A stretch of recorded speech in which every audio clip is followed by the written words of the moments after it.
Hello everyone, welcome to सरकारी हट once again. तो इस वीडियो में जो हम लोग एक इंपॉर्टेंट डिस्कशन करने वाले हैं जो कि यूपीएसएम एफएससी 2022-23 एडमिशन से रिलेटेड होने वाला है। तो मैंने ऑलरेडी जो है 2 वीडियोस यूपीएसएम एफएससी के कोर्सेज पर कवर कर ली हैं। मतलब यूपीएसएम एफएससी के थ्रू जो एडमिशन होने वाला है पैरामेडिकल कोर्सेज में, तो उसका एप्लीकेशन फॉर्म जो वो किस तरीके से फिल करना है वो वाली वीडियो भी आप चेकआउट कर सकते हो। उसका लिंक जो है मैं कमेंट सेक्शन में पिन कर दे रहा हूं, तो आप वहां से जाकर चेकआउट कर सकते हैं। बाकी यूपीएसएम एफएससी में जो भी कोर्सेज हैं पैरामेडिकल के, उसके बारे में हम लोग डिटेल में ओवरव्यू लेने वाले हैं इस वीडियो में। यानी कि कौन कौन से कोर्सेज हैं, उनकी फीस कितनी है, साथ ही उन कोर्स में किस तरीके की पढ़ाई होती है, किस सब्जेक्ट से या किस फील्ड से रिलेटेड पढ़ाई होती है, तो उसके बारे में हम इस वीडियो में जो है कवर करने वाले हैं। ठीक है, तो आप सभी से रिक्वेस्ट है कि वीडियो को प्लीज एंड तक देखें। और अगर आप यूपीएसएम एफएससी के थ्रू पैरामेडिकल कोर्स करना चाहते हो तो चैनल को जरूर सब्सक्राइब कर लो और बेल आइकन को प्रेस कर लो। इसके रिगार्डिंग जो भी इंपॉर्टेंट इन्फॉर्मेशन होगी वो मैं आपको टाइम टू टाइम देता रहूंगा। साथ ही इसके रिगार्डिंग जो भी अपडेट्स आएंगे उसके बारे में भी आपको इन्फॉर्मेशन मिलती रहेगी। तो इसकी जो एप्लीकेशन फॉर्म फिल करने की जो लास्ट डेट है वो 9 अक्टूबर 2022 है। ठीक है, यानी कि आपके पास ज्यादा टाइम नहीं है। तो मतलब आपके पास 5-6 डेज ही हैं एप्लीकेशन फॉर्म फिल करने के लिए। तो अगर आप एप्लीकेशन फॉर्म फिल करना चाहते हो तो जल्दी से जल्दी जो है एप्लीकेशन फॉर्म फिल कर सकते हो। ठीक है, तो और यहां पर जो है कोई भी एंट्रेंस एग्जाम आपको नहीं देना होगा। 10th और 12th के मार्क्स के बेसिस पर जो है आपको एडमिशन मिल जाएगा। तो यहां पर बात कर लेते हैं सभी कोर्सेज की। तो पहला हमारा जो कोर्स है वो है डिप्लोमा इन लैब टेक्नीशियन, या फिर इसको कभी कभी diploma in medical lab technician भी बोल देते हैं। ठीक है, और इसकी जो फीस है वो 24,000 रुपीज पर ईयर है। और यहां पर देखो पैरामेडिकल की जो भी कोर्सेज है वो डिप्लोमा कोर्सेज ही है जिनकी ड्यूरेशन 2 ईयर्स है। ठीक है, और यहां पर जो है सीट्स के नंबर भी लिखा हुआ है। इन सबको हम बाद में देखेंगे, अभी हम फीस और इसके बाद कोर्स के बारे में बात कर लेते हैं। तो 24,000 रुपए पर ईयर है। इसमें थोड़ा बहुत वेरिएशन हो सकता है, ऊपर नीचे हो सकता है। ठीक है, तो डिप्लोमा इन लैब टेक्नीशियन अगर आप कर लेते हो तो आपके पास किस चीज के लिए मतलब प्रोफेशनलिज्म आ जाता है, वो है आपका मेडिकल लैब से रिलेटेड। यानी कि आपने जो है लैब देखे होंगे जहां पर आपकी टेस्टिंग वगैरह होती है, ब्लड सैंपल की, यूरिन सैंपल की। ठीक है, तो जो भी डायग्नोसिस होता है उन टेस्टिंग के बेसिस पे, तो वो टेस्टिंग जो है वहां पर आप लोगों से करवाई जाती है। ठीक है, उन चीजों में आप असिस्ट करते हो। जैसे अगर किसी का ब्लड सैंपल लेना है और उसका ब्लड शुगर टेस्ट करना है, ठीक है, तो आप इसके थ्रू जो है ये सब चीजें सीखते हो। क्लियर है, तो आपको स्पेसिमेन लेना होता है बेसिकली, उसके ऊपर टेस्ट जो भी आपको बोला गया है करने को वो आपको परफॉर्म करना होता है। उसके रिजल्ट जो है वो आपको इक्विपमेंट्स और मशीन्स की हेल्प से निकालने होते हैं। ठीक है, तो इन सब चीजों की पढ़ाई जो है वो आप डिप्लोमा इन लैब टेक्नीशियन में करते हो। उसके बाद नेक्स्ट है डिप्लोमा इन फार्मेसी। इसके बारे में सभी को पता है, फार्मेसी का मतलब है रिलेटेड टू मेडिसिन। तो फार्मेसी में बेसिकली जो भी मेडिसिन होती है, फार्मास्यूटिकल्स कंपनी है, ठीक है, तो वहां पर आप जा सकते हो ये कोर्स करके, वहां पर आपकी जॉब लग सकती है। और गवर्नमेंट डिपार्टमेंट में भी जो है इनकी वैकेंसीज आती रहती हैं। तो इसको करने के बाद जो है आप गवर्नमेंट के लिए भी प्रिपेयर कर सकते हो। ठीक है, तो diploma in pharmacy is related to pharmaceuticals और मेडिसिन और ड्रग्स। ठीक है, तो उन सब चीजों से रिलेटेड जो भी स्टडीज होती है वो इस कोर्स में होती है। और इसकी फीस भी जो है वो 24,000 रुपीज पर ईयर है। और आप देख सकते हो ये जो फीस मैं बता रहा हूं ऊपर लिखा हुआ है शासकीय निजी प्रशिक्षण केंद्र पर शिक्षण शुल्क। ठीक है, तो ये आपकी सिर्फ ट्यूशन फीस है। इसके अलावा थोड़े बहुत और चार्जेस हो सकते हैं, जैसे एडमिशन फीस हो गया, कॉशन मनी हो गया। ठीक है, आपकी हॉस्टल की फीस अलग होगी इसके अलावा। और जो भी फीस होती है, जैसे लाइब्रेरी फीस हो गई, ट्रांसपोर्टेशन फीस, जो भी फीस होती है वो इसके अलावा हो सकती है। ठीक है, और शासकीय और निजी का मतलब है कि गवर्नमेंट और प्राइवेट में दोनों में ही फीस ये वाली आपकी लगने वाली है। अब इसको ये मत समझ लेना कि प्राइवेट में भी 24,000 लगेगी। ये 24,000 सिर्फ ट्यूशन फीस है। उसके अलावा वो कोई अगर और फीस ऐड करते हैं तो वो प्राइवेट कॉलेज के पास उसकी अथॉरिटी है। ठीक है, तो उसके लिए आप कुछ नहीं कह सकते उनको। उसके बाद नेक्स्ट है डिप्लोमा इन एक्सरे टेक्नीशियन। ठीक है, तो नाम से जैसे कि समझ आता है एक्सरे टेक्नीशियन, यानी कि आपको जो है एक्सरे के बारे में नॉलेज दी जाती है। एक्सरे कैसे किया जाता है, एक्सरे करने के बाद जो रिजल्ट्स आते हैं उनको आप कैसे आइडेंटिफाई कर सकते हो, तो इन सब चीजों की जो स्टडी होती है वो आपकी डिप्लोमा इन एक्सरे टेक्नीशियन होती है। तो यानी कि जैसे किसी का बोन फ्रैक्चर हो गया या किसी को कहीं पेन है, ठीक है, तो आप एक्सरे की मदद से उस बोन में या फिर कहीं पर भी जॉइंट्स में आप आइडेंटिफाई कर सकते हो कि कोई क्रैक तो नहीं है। ठीक है, तो ये सब चीजें होती हैं एक्सरे टेक्नीशियन करने के बाद आप ये सब कर सकते हो, ठीक है। उसके बाद है डिप्लोमा इन रेडियोथेरेपी टेक्नीशियन। तो बेसिकली रेडियोथेरेपी क्या होता है? रेडियोथेरेपी का मतलब होता है रेडिएशन से जो हम थेरेपी देते हैं किसी पेशेंट को, उसको जो भी अगर कोई भी एलिमेंट है उसको ट्रीट करने के लिए, ठीक है। सपोज आपने कैंसर में सुना होगा, ठीक है, तो कैंसर में हम लोग बोलते हैं, जैसे अब हम एक नॉर्मल लैंग्वेज में यूज करते हैं कि कैंसर में सिकाई की जाती है, ठीक है। कैंसर को ठीक करने के लिए जो ट्यूमर होता है उनकी सेल्स की जो ग्रोथ होती है उसको कंट्रोल करने के लिए सिकाई वर्ड का एक हिंदी में हम यूज करते हैं, तो बेसिकली वो रेडियोथेरेपी होती है, ठीक है। तो हम एक थेरेपी देते हैं रेडिएशन की हेल्प से, तो वो अलग अलग टाइप की रेज होती हैं, तो उनकी मदद से थेरेपी दी जाती है जिससे जो ट्यूमर होता है जो आपका ग्रो कर रहा होता है उसकी ग्रोथ को हम कंट्रोल करते हैं। तो बेसिकली रेडियोथेरेपी टेक्नीशियन अगर आप बनते हो तो फ्यूचर में जो है आपको रेडियोथेरेपी तरह तरह के पेशेंट्स को देनी पड़ेगी उनके अलग अलग एलिमेंट्स को ट्रीट करने के लिए। उसके बाद नेक्स्ट है diploma in blood transfusion technician. तो ब्लड ट्रांसफ्यूजन टेक्नीशियन का मतलब, ब्लड ट्रांसफ्यूज का मतलब होता है कि अगर आप किसी की बॉडी से ब्लड निकाल रहे हो या फिर किसी की बॉडी में ब्लड इंजेक्ट कर रहे हो, तो ये सब जो प्रोसेस होता है, और साथ ही ब्लड को स्टोर करके आप ब्लड बैंक में रख रहे हो, ठीक है। तो कलेक्ट करना, स्टोर करना या ट्रांसफ्यूज करना, ये सब जो प्रोसेसेस होते हैं ये आपको diploma in blood transfusion technician के कोर्स में सिखाए जाते हैं, ठीक है। उसके बाद है डिप्लोमा इन सीटी स्कैन टेक्नीशियन। तो सीटी स्कैन में बेसिकली हम एक्सरे का यूज करते हैं हमारे बॉडी के अंदर की इमेजेस को बनाने के लिए, ठीक है।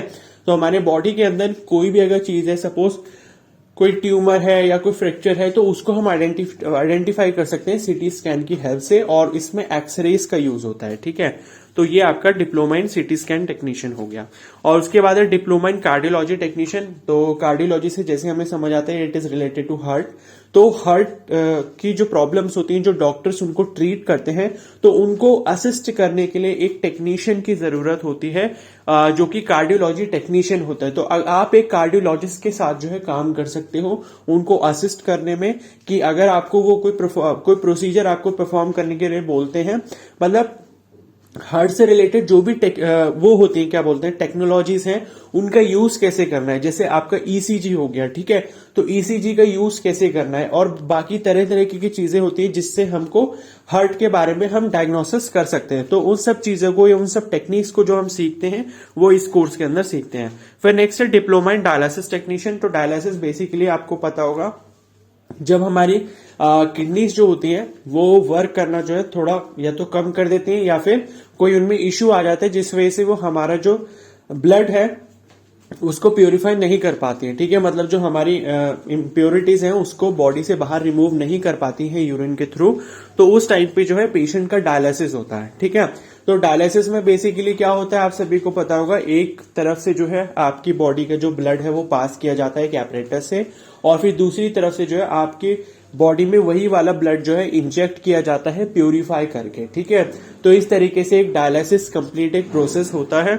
तो उसको कैसे करना होता है, उसके क्या नॉर्म्स होते हैं, ठीक है, क्या रूल्स एंड रेगुलेशंस हैं, वो सब चीजें आप इस कोर्स के अंदर सीखते हो। फिर next diploma in emergency in trauma care technician. यानी कि आपने देखा होगा हर हॉस्पिटल के अंदर एक इमरजेंसी डिपार्टमेंट होता है या फिर ट्रॉमा डिपार्टमेंट होता है। तो वहां पर ये होता है कि जैसे कोई भी सीरियसली इंजर्ड पेशेंट आया या कोई ऐसा पेशेंट आया जिसको फर्स्ट एड इमीडिएटली चाहिए, ठीक है, इमीडिएट ट्रीटमेंट चाहिए, तो उस टाइम पे आपको कैसे एक्ट करना होता है उस पेशेंट के साथ जो है, उस टाइम पे आपको कौन कौन सी मेडिसिन का यूज करना रहता है, तो ये सारी चीजें जो है आप इस कोर्स के अंदर आपको सिखाया जाता है, ठीक है। यानी कि अगर सपोज ब्लीडिंग हो रही है तो उस टाइम पे आप क्या करोगे, उसको कैसे कंट्रोल करोगे, तो ये सब जो प्रोसीजर्स हैं ये आपको इस कोर्स के अंदर सिखाए जाएंगे। फिर नेक्स्ट है डिप्लोमा इन MRI technician. MRI basically CT scan जैसा ही है, इसमें भी इमेजेस ही बनाई जाती हैं, आपके बॉडी के अंदर की इमेजेस जो होती हैं उनको निकाला जाता है ताकि आपकी बॉडी के अंदर पता लग सके अगर कोई ट्यूमर है, कोई फ्रैक्चर वगैरह है, तो ये सब चीजें पता लग सके। तो बेसिकली एमआरआई और सीटी स्कैन में बेसिकली डिफरेंस ये है कि सीटी स्कैन में एक्सरेज का यूज होता है, एमआरआई में जो है मैग्नेटिक फील्ड का यूज होता है, ठीक है। बस इतना सा डिफरेंस है, बाकी काम वही होता है। आपके जो बॉडी पार्ट्स हैं या बॉडी के अंदर जो है, ठीक है, उनको आइडेंटिफाई करना और उसमें अगर कोई इश्यू आ रहा है या कोई भी चीज ऐसी है जो एबनॉर्मल है उसको आइडेंटिफाई करना, ठीक है।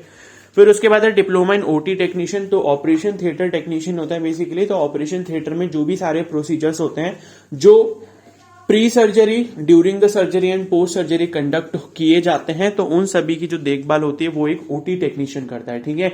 यानी कि अगर कोई सर्जरी आज होनी है ओटी के अंदर, तो उससे पहले कौन कौन सी प्रिपरेशन वहां पर होनी चाहिए, और ओटी में जब सर्जरी चल रही है तो उस टाइम पर सारी चीजें जो है मेंटेन रहनी चाहिए, और उसके बाद जो है उसका क्लीनिनेस वगैरह का काम, वो सब चीजें जो भी होती हैं ओटी के अंदर, तो उन सब की जो रिस्पॉन्सिबिलिटी है वो एक ओटी टेक्नीशियन की होती है।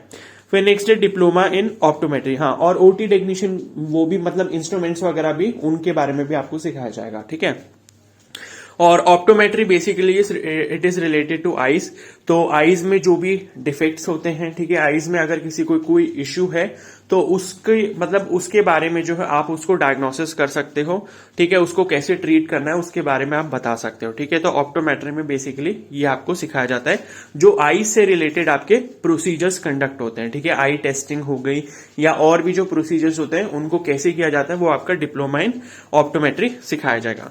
फिर नेक्स्ट है डिप्लोमा इन फिजियोथेरेपी। तो फिजियोथेरेपी बेसिकली आप सभी को पता होगा, जो आपकी बॉडी किसी की कोई मतलब किसी के साथ कोई अगर इंसिडेंट वगैरह हो जाता है तो उस पर्सन को जो है रिहैबिलिटेट करने के लिए मतलब दोबारा से जो है अगर सपोज उसकी बॉडी जो है वो सही से काम नहीं कर रही तो हम फिजियोथेरेपी देते हैं उसको, ठीक है। तो फिजियोथेरेपी में बेसिकली एक मसाज टाइप का आप समझ सकते हो, तो वो सब किया जाता है। और बाकी जो भी मतलब मेडिसिन यूज होती हैं या फिर जो भी इंस्ट्रूमेंट्स यूज किए जाते हैं तो उसकी मदद से जो है वो जो पर्सन है उसको वापस से दोबारा से उसका नेचुरल मूवमेंट लेकर आया जाता है, ठीक है। उसके बाद डिप्लोमा इन सैनिटेशन है। Sanitation is related to cleanliness. तो क्लीनिनेस का जो भी ध्यान वगैरह रखना होता है हॉस्पिटल क्लिनिक्स में, तो वो आपका डिप्लोमा इन सैनिटेशन में आपको सिखाया जाएगा।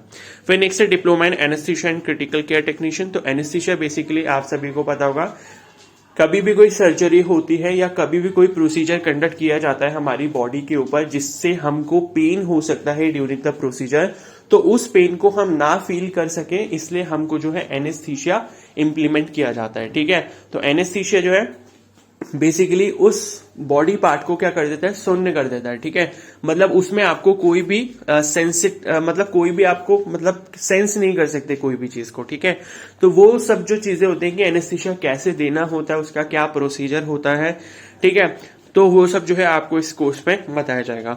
बाकी लास्ट जो कोर्स है वो है diploma in orthopaedic and plaster technician. तो orthopaedic is basically related to bones, और प्लास्टर आप सभी को पता होगा किसी का कोई फ्रैक्चर वगैरह हो जाता है बोन में तो उसको जो है प्लास्टर चढ़ाया जाता है, ठीक है। तो ये सब कैसे करना होता है, प्लास्टर कैसे लगाया जाता है, कैसे दिया जाता है, ठीक है, किस केस में कैसा प्लास्टर होना चाहिए, ये सारी जो टेक्निक्स है वो आपको इस कोर्स के अंदर सिखाई जाएंगी। तो इन सभी की जो कोर्स की फीस है वो 24,000 रुपीज पर ईयर है, और ये ट्यूशन फीस है गवर्नमेंट और प्राइवेट कॉलेजेस दोनों में ही। अब इसके अलावा बाकी अदर फीस भी हो सकती है, जैसे मैंने बताया एनरोलमेंट फीस हो गई, एडमिशन फीस हो गई, ठीक है, ट्रांसपोर्टेशन फीस हो गई, मैथ्स फीस हो गई, हॉस्टल फीस हो गई, तो ये सारी फीस अलग है, ठीक है। तो आप ये मत समझना कि 24,000 रुपए ही मुझे देने पड़ेंगे एक साल में। आप मतलब ये समझ सकते हो कि 24,000 के अलावा जो है एक प्राइवेट इंस्टीट्यूट में आपको वहां का फीस स्ट्रक्चर एक बार चेकआउट करना पड़ेगा। उनकी फीस मतलब मैक्स टू मैक्स जो ये 40 तक जा सकता है प्राइवेट कॉलेज के अंदर, ठीक है। तो यानी कि 80,000 में जो है आपका पूरा कोर्स हो जाएगा 2 साल में, जहां तक मुझे लगता है। लेकिन ये है कि आपकी एग्जाम फीस वगैरह भी बीच बीच में ली जाती है, तो वो सब के बारे में भी आपको एक बार पता होना चाहिए, ठीक है।